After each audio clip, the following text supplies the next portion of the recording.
Hello world, my name is Tyler Dryden, and this is Code for the Streets.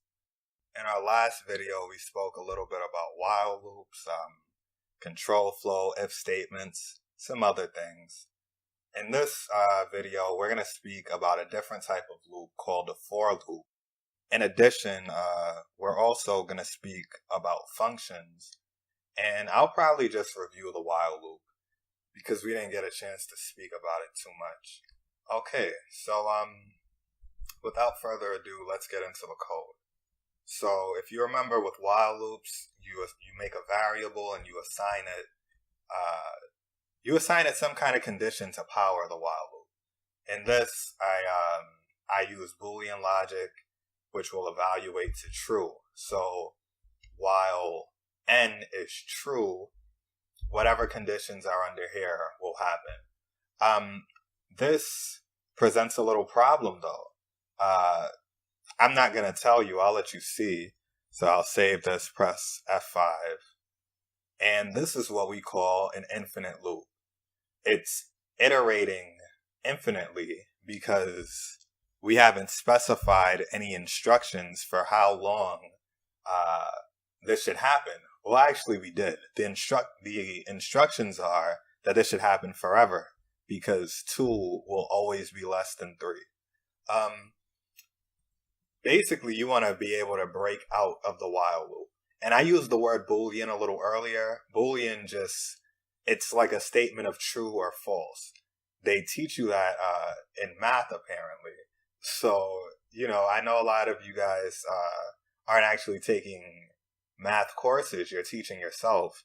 But, a lot of programming is just pre-calculus and simple mathematics, at least at the beginning stages.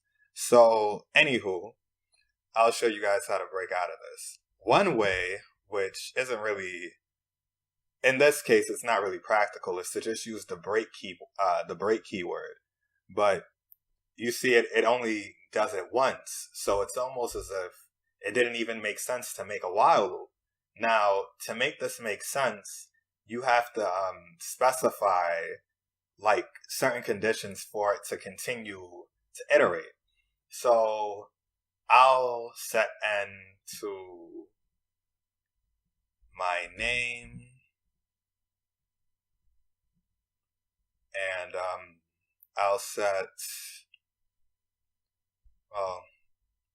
I'll make another variable within the loop.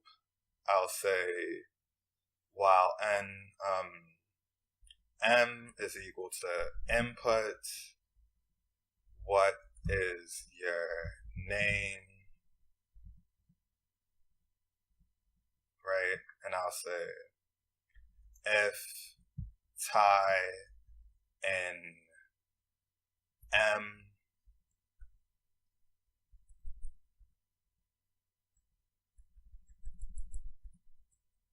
print what's up, Ty, and break else print what is your name.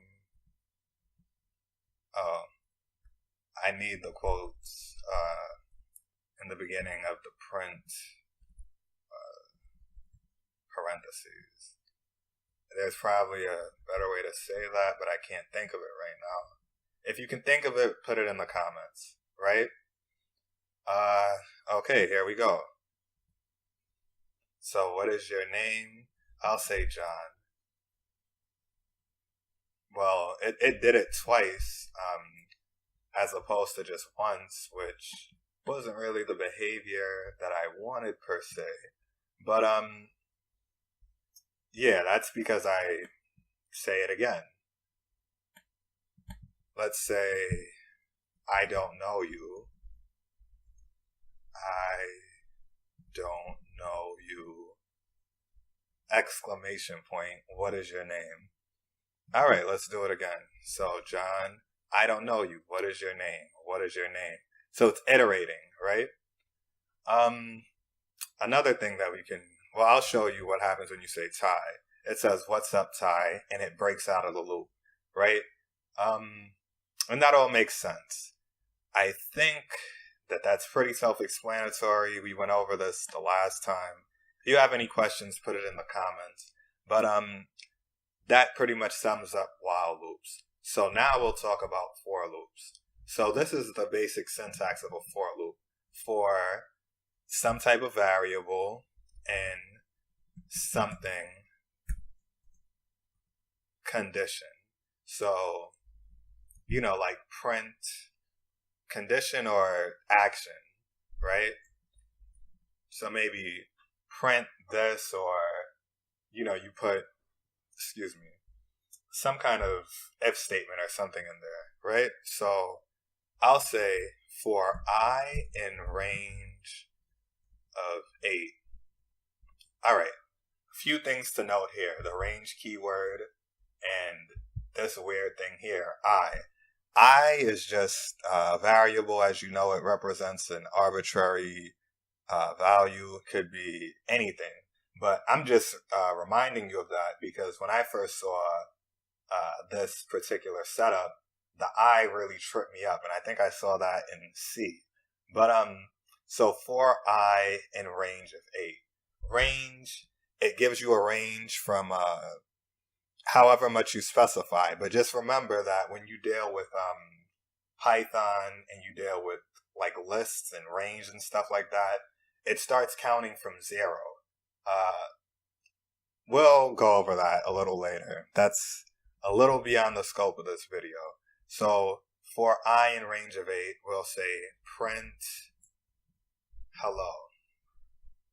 I just like to say hello for some reason. Okay, I like it when the computer says hello to me. But so this literally, it prints out hello 8 times because you specified with the range keyword to do just that. You can also say for I in hello, right? So remember, with range, you can only use integers. When you do it like this, you can only use strings. So this will print it out the length, like the amount of characters in the string. So 1, 2, 3, 4, 5. So let's see this. 1, 2, 3, 4. No, it's not 5. And remember, it's like I told you, 1, 2, 3, 4, 5. It's like I told you, it starts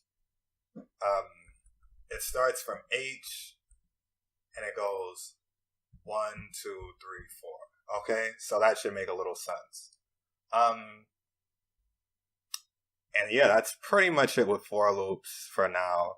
Just remember that a for loop, it allows you to specify how many times you're going to iterate over whatever, right?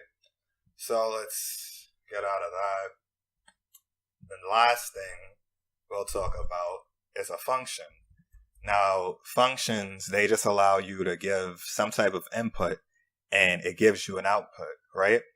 This is just like what you might have learned about functions in like pre-calculus or calculus. So I'll define a function, which means I'll make a function, name it add. I'll give it the parameters of A and B, which just means this is what the function is going to work with. These are 2 arbitrary values that the function is going to work with. And, it could be anything. It's like a black box. So now I'm going to say n equals A plus B, right? It's basically just that n, well, you assign n whatever A plus B is. But we don't know what A is or B. So, this is going to be interesting. And then we'll say print n so we can see the result. And I'll say, no, not print. Then you have to call the function. Well, let's see what happens when you don't call the function. Nothing. So, anywho, let's go back. You have to call the function. So I'll say add um, 4, 6.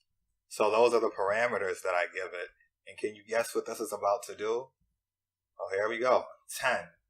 It literally just added A and B because that's what I told it to do. Yeah, you can do a lot more with functions, but I think I'll stop here because the video is getting a little long. But just remember, functions are very important in Python. They're uh, very important in object-oriented programming. They're like the backbone. And object-oriented programming is just the programming paradigm that works really well with Python.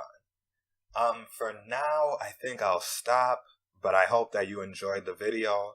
If you did enjoy the video, please subscribe, share, comment. If you didn't enjoy the video, tell me why you didn't enjoy the video in the comments. And I think that's it. This is Code for the Streets, and have a great day.